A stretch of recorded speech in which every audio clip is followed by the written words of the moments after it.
لكن عرفتي شنو هي الطامه الكبرى؟ ماشي هادشي كله، لا. السمعات الصحفيه اللي كيبان لي حتى هي مسكينه غادي تخوت. قريت واحد الدومين، قريت الدومين ديال الصحافه، وقريت الدومين ديال الصحافه ماشي عياق، قريت الدومين ديال الصحافه بحب، قريت الدومين ديال الصحافه حيت بغيت نعطي، وانا لقيت في هذا البلاد ما لقيتش ما نعطي. انا دابا الفيديو اللي كنشوف ديال المروحيات هادشي كذوب، هادشي غير زواق، ما كاينش هادشي. الناس راه مهرس ليها الراس، مهرس ليها الظهر، مهرسين كاملين وكاينين باقي في الدواور مفرشين ليهم تحت الشجر وحاطينهم. بركه بالاعلام الكذوب، بركه عليكم من الكذوب. تنتهن واحد المهنه اللي هي راه خصني انا نقل الخبر كما هو، بركه من الكذوب. عيقتوا علينا، مرس من ظهرو، وواحد اخر مرسها من الراس، وناعسين ما كاينش اللي، وكاين شي لامبيلونس وكاين شي هذاك ديال الجماعه ديال هذيك القنت، وكيبقى تيدور تيعيط تيهبط. ما كاين حتى شي حاجه من هادشي ديال المروحيات وهادشي، راه ما وصلوا مروحيات العشره.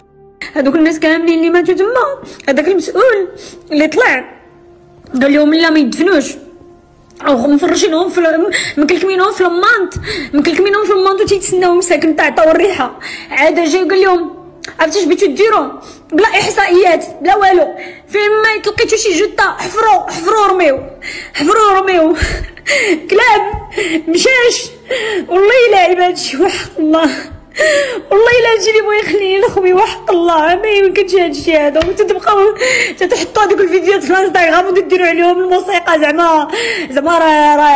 زعما خدامين هاد البلاد هادي، زعما حرام محروقين عليها.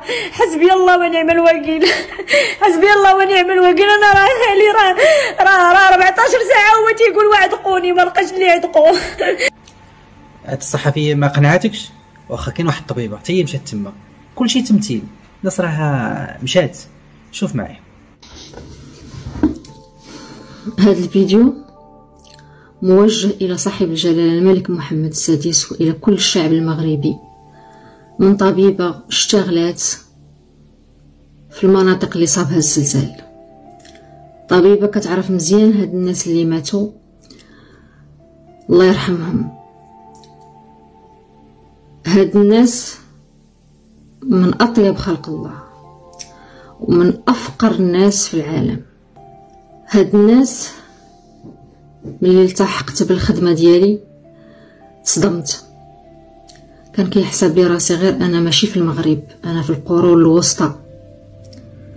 هاد الناس ما عندهم والو، ما عندهم لا فلاحة لا والو، كيعيشوا غير من داكشي اللي كيصيفطوا ليهم ولادهم، خادمات البيوت والدراري مساكن اللي كيشتغلوا في الحوانت وكيصيفطوا ليهم باش ياكلوا. العيالات والوليدات اللي كيبقاو في الدوار كيتسناو اللي كيجي الراجل مره في العام. هاد الناس ملي كانوا كيجيو عندي كانت 80% حتى ل 90% ديال لو موتيف دو لا كونسلطاسيون هي السخفه، بسوء التغذية، وغالبية الأطفال والعيالات الحاملين كان عندهم فقر الدم. هاد الناس الغالبية ديالهم كياكلوا غير الخبز والزيت واتاي. هاد الناس كيقطعوا مسافات طويلة على رجليهم، على أي حاجة بغاوها، بغاو الوراق، بغاو مرات ولاد، بغاو يتغداو، ما عندهمش ترونسبور، اي حاجه بغاوها خصهم ينزلوا من الجبال على رجليهم. وتخيلوا الا كان الثلج. هاد الناس ما عندهم حتى ما يلبسوا في رجليهم، ما عندهمش الحوايج. السبيطارات متفرقين، وغالبا ما كاين خصاص في الطبيب وفي الممرضين. المدارس غرف متفرقه وغالبا ما كاينش المعلم. باختصار هاد الناس هادو حيين ميتين، عايشين معذبين. سيطر عليهم رئيس الجماعه والاعضاء، دايرين لهم الرعب. اي فلوس كتصيفط من الرباط فين كتمشي الله اعلم. لسنا هنا في اطار ان نسيس الموضوع ايضا ونحوله إلى انتقادات وما إلى ذلك، لكن من حق المواطن المغربي الذي يقيم في الخارج أن يتساءل هذا السؤال. إذا أنت حضرتك رئيس أو ملك تتعالج في فرنسا، ثم لما تعرض عليك فرنسا المساعدات لإنقاذ شعبك تتعفف، يعني طيب، إما أنك تصفن على ذرعانك بالمنطق، اسمحوا لي أحيانا أستخدم العامية حتى أوصل الصورة، يعني أنت قادر أنك يعني تغطي كل هذه المناطق المنكوبة، الله يعين الناس، وإلا تقبل المساعدات. نعم، من المحتل الصهيوني سلمت يداك، ارفض ما تشاء، هذا المحتل لا بارك الله فيه. لكن ما دون ذلك، يعني حتى لو هناك خلافات سياسية وأبعاد سياسية، اقبل لأنه تريد أن تنقذ شعبك. أما ترفض وأنت عاجز، مشكلة. يعني أنا أعرف أن بعض الدول العربية وبعض الأنظمة العربية تريد أن تتظاهر بمنطق الدولة الكبيرة المسيطرة على الوضع والقادرة على كل شيء. يا أخي، هي تركيا أقوى من، يعني قدراتها كبيرة جدا، وفتحت الباب أمام كل المساعدات، وأعلنت بأنها لا تستطيع أن تغطي المشهد.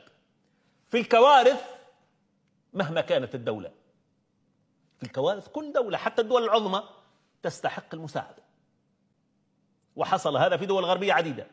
فالمفروض المغرب الحقيقة لا يتظاهر بين ظفرين بأنه دولة لا تستحق المساعدة وأنها دولة عظمى ومسيطرة وتؤدي الغرض. لا والله، الظاهر من خلال المشاهدات ومن خلال بعض الشهادات من الناس في الميدان هناك تقصير وهناك عجز فظيع. الحقيقة أنا أقول هذا والله حبا للمغرب وحبا لهؤلاء الضحايا والناجين أيضا، لأنه لا يمكن أن نغطي المسائل بطريقة هكذا. يعني هذا إعلام يزعم بأنه إعلام حر، ونمثل صوت الناس، ونحن لا نقول إلا ما يقوله الناس. هذه المناطق النائية وطرقها الوعرة وحالتها الحالة، بيوت من الطين، بصراحة أقول بصدق تكشف نقاط ضعف وتهميش ومناطق الظل في المغرب. أمر لا يمكن الصمت عنه. هذه ستطرح بعد يعني الزلزال كارثة ومحنة كبيرة، ولكنه كشف اللثام عن نقاط ضعف ومناطق مهمشة كثيرة.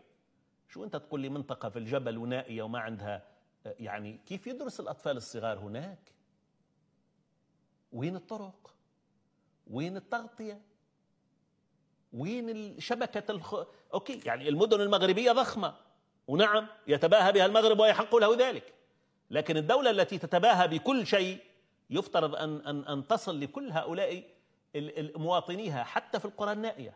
السؤال اللي خصو تطرح الآن واللي تطرح عندكم ما قدرتوش تجاوبوا عليه وما باغييش تجاوبوا عليه. فين هو الملك؟ راه الناس كتموت، راه السيد يلاه خرج، راه فقد العائلة ديالو كاملة. فين هو المسؤول الأول في الدولة اللي ما كيقد يدوي عليه حتى شي واحد؟ الناس خلازو اللي عايشين كيموتوا بالجوع والعطش. فين هو الملك؟ وتا واحد ما كاين والو، غير الكياط الفاش يجلسوا عباد الله ما كاينين. فين هو المسؤول الأول في الدولة اللي ما كيقد يدوي عليه حتى شي واحد؟ الميت حنا اللي كنجبدوه، حنا اللي كندفنوه، راه حنا اللي كنجبدوهم بيدينا والساكنه اللي خدامين. فين هو الملك؟ ما كاين حتى واحد، الوالد ديالي باقي مدفون انا تحت الارض، ولادي مشردين. فين هو المسؤول الأول في الدولة اللي ما كيقد يدوي عليه حتى شي واحد؟ كاين شادره مغرب هذا. احنا اللي واقف علينا في الحلق هو ان عندنا الضحايا، لان اكرام الميت هو دفنه. هادشي هادي هي الاسعافات ديالنا باش كنهزوا الميتين هنا دابا. واش هادي قبل العقل؟ شعب فقير واصله به العظم هو هاجر المالك عاش الخرا. وبغيتو تهزوا في الحمير ما تموتوش كره، ما يهزوكم في لي زومبيلونس وبقاو ساكتين. دازوا البارح والناس خارجين والناس اخرين كيموتوا من العطش والجوع، جاو صوروا فينا، حنا ما بغينا التصور، بغينا الواقع، ويدوزوا لنا غير الطريق فين يدوزوا المحسنين يعطيونا اللي كتب الله، غا الطريق ما يعطيوناش، يجيبوا يدوزوا لنا الطريق، عطا الله المحسنين يجيونا من كل جهه ويدوزوا لنا غير الطريق. الله يرحم الوالدين، راه الموت هادي، الناس خلازوا اللي عايشين كيموتوا بالجوع والعطش، وحنا كنموتوا وقالوا لك تسنى حتى نساليو، ندوزو نصوروكم، عاد ندوزو لكم الطريق، عاد نعطيوكم الماء تشربوا، وحنا كنموتوا. اللهم انا هذا منكر، اللهم انا هذا منكر، اللهم انا هذا منكر، والحكومه ديالنا مات، والحكومه ديالنا مات وما دارت لنا والو. واول زلزال جا في هذه المنطقه اللي عايشين كيموتوا بالجوع واللي ماتوا تفرقعوا بالخناز. 7 شهور. 7 اش من السي؟ اش من السي؟ شنو هو السي اخرنا؟ واش من السي سيدنا؟ والله كاين لا السي لا والو، وحنا الملك دابا تنقولوا له دير شوف لنا الحل، حنا راه عيينا ما بقى لا سي لا حتى حاجه. خاطب ماكرون الذي تيقنت من أنه لا يملك الكثير من الذكاء الشعب المغربي بعقلية المستعمر، كما لو أن المغرب حامية من حاميات فرنسا. ومن جملة ما قال لفتني إصراره على تمويل الجمعيات وإعادة الإعمار، وفي الحالتين تطبيق لفكر استعماري بحت. أذكر جيدا عندما وصل لاهثا إلى بيروت في اليوم التالي لانفجار مرفأها يتحدث عن إعادة الإعمار. ملف إعادة الإعمار بالمناسبة ليس منة من ماكرون، هو ملف رابح بالفعل، لأن الشركات المنفذة المستفيدة هي الفرنسية والممول هو دول العالم، إضافة إلى أن من يعيد الإعمار يملك ويتحكم بشكل المكان. أين يكمن الطرح الغبي هنا؟ أنه يخاطب المغاربة اللي فيهم شيخ كبير في السن يحضر نصف كيس طحين لمركز المساعدات على دراجة، أم المغاربة اللي فيهم سيدة لم تنسى حق الجيرة حتى بعد الزلزال تسلقت الجبال وحطام البيوت المهدمة كي توصل طبقة طعام إلى جيرانها، ولا المغاربة الذين يصنعون فرنا متنقلا ليطعموا المنكوبين الذين تقطعت بهم السبل في قلب الأطلس. المغاربة يا ماكرون تدفقوا في قلب الجبال، في طريق ذهابهم للدواوير حملوا المساعدات، وفي طريق عودتهم حملوا الجرحى على ظهورهم. سمحوا لي الله يخليكم أقولها بالفلسطيني، حدا في عقل بيخاطب شعب فوق ما هو منكوب بيعزم شاي وأكل على اللي جايين يساعدوه؟ ليس فقط ماكرون بل الإعلام الفرنسي أيضا وجزء من الإعلام الغربي بشكل عام غيب هذا المجهود الشعبي والرسمي بالمناسبة للمغرب وأهله، وركز على سلبيات أو الجزء الخايب من الصورة كما يقول المغاربة. وكل دولة تحاول أن ترجع لنفسها الفضل على أنها هي التي تنقذ الأرواح وتقدم المساعدات. عقلية الغرب الأبيض التي لا زالت بلادنا مطمعا في عينيه، والذي زرع في قلب بلادنا مستعمرة في أرض فلسطين، لن يفقه، لن يستوعب فكرة أن نكون شعوب ذات سيادة تعيش في أوطانها قابضة على ثرواتها، تختار تخطئ أحيانا وتصيب أحيانا. حقنا، هذه بلادنا نبنيها كيفما شئنا. أما عن المغاربة الذين لم أزر بلادهم إلى اليوم وعرفتهم صراحة أيام كأس العالم في قطر، فسأحكي لاحقا، لدي الكثير ما أقول، لكن الأهم أنهم شعب يعرف كيف يصنع المجد في انتصارهم كما في كأس العالم، وفي ألمهم كما الآن بعد كارثة الزلزال. رفع الله عنهم البلاء وأحسن عوضهم، والله يحسن العوان. أولا قبل أن أدخل في الموضوع أريد أن أجاوب هذه الصحفية الفلسطينية التي لا تعرف شيئا عن المغرب وعن المغاربة.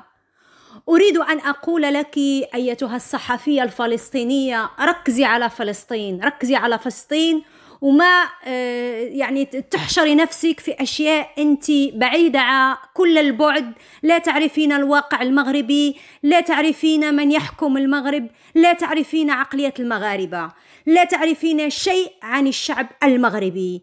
تتحدثين عن المغرب وكأنك عشت في المغرب وتعرفين الكثير عن المغرب، وتتحدثين عن كرة القدم. المغرب ليس كرة القدم، وأغلب لاعبي كرة القدم تعلموا كرة القدم في فرنسا التي أنت الآن تنتقدينها. نعم، معظم لاعبي كرة القدم المغاربة كلهم عاشوا في دول أوروبية، تعلموا في دول أوروبية ولم يتعلموا كرة القدم في المغرب. هذا أول شيء. ثاني شيء، يا أيتها الفلسطينية التي تنتقد ماكرون وتقول أنه غبي، نحن لدينا أغبى من ماكرون. نعم، نحن لدينا شخص أغبى من ماكرون وأكثر فرنسية من ماكرون. نعم، لدينا شخص يحكم المغرب، يسرق وينهب ثروات المغاربة، ويترك المغاربة يعيشون تحت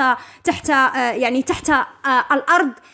هؤلاء المغاربة الذي أصابهم ضربهم الزلزال كانوا يعيشون في منازل لا تليق للعيش. أوكي، فالمرة الجاية ما تحشري نفسك في أشياء أنت ما بتعرفي عنها شيء. أوكي، أتمنى من المشاهدين أو متتبعي هذه القناة أن ينشروا جوابي إلى هذه الفلسطينية المعتوهة. نعم، أنا أقول لك أنك معتوهة، لأنك قبل أن تنتقدي فرنسا ودول غربية أخرى لازم تروحي تشوفي الحكام العرب عندما يمرضون أين يتعالجون. يأخذون طياراتهم الخاصة ويتجهون نحو الدول الغربية ليتعالجوا. نعم، وجميع الاختراعات التي نستعملها نستعملها في بلداننا. وأقول مع الأسف العرب لم يخترعوا شيئا، نحن لازلنا في حاجة إلى الدول الغربية رغما يعني عنا وعن يعني هذيك شو بيسموها الكرامة الزائفة ولا شو بيسموها هذاك الكبرياء الزائف. نحن لازلنا نحتاج إلى الغرب واختراعات الغرب، كما أن الغرب يحتاج إلى ثرواتنا. يعني المسألة واضحة، ما كاينه حتى شي حاجة مجانا. نحن نقدم ثرواتنا من أجل أخذ اختراعاتهم، فهذا شيء واضح، هذا شيء واضح. نعم الغرب جشع وطماع، لكن نحن مع الأسف بلداننا فاشلة ولم تخترع شيئا سوى الإرهاب، سوى يعني الكلام الفاضي مثل كلامك يا آنسة. أرجو من المتتبعين أو أي واحد طح في هذا الفيديو ينشر هذا الفيديو لكي يصل إلى هذه المعتوهة، وأقول لها ركزي على فلسطين ولا تحكي عن أشياء أنت لا تعرفين عنها شيئا، ولا تعرفي أن الشعب المغربي أصلا منقسم إلى شعبين، شعب الأحرار وشعب العبيد. شعب الأحرار هو شعب لديه وعي سياسي ويعرف ما يجري في المغرب. شعب العبيد بينما شعب العبيد التي أنت منهم، نعم، بينما شعب العبيد هو الشعب الجاهل الذي لا يعرف أين يعيش، لا يعرف من يحكمه، لا يعرف شيء عن المغرب. هو مغربي ولكنه لا يعرف شيء عن المغرب، ويدافع عن أشخاص عن جهل، يدافع عن فاسدين عن جهل، يدافع عن وطن لا يمتلك فيه بيتا، لا يمتلك فيه شيئا. لدينا ملك يعيش طوال السنة في فرنسا وقد اشترى قصرا بباريس ويعيش فيه ويتعالج في فرنسا، وفي نفس الوقت لا يتقبل تدخل فرنسا. هذا لأنه معتوه، إنسان متناقض، إنسان لديه انفصام في الشخصية بسبب أنه يتناول العديد من المخدرات هو وعائلته.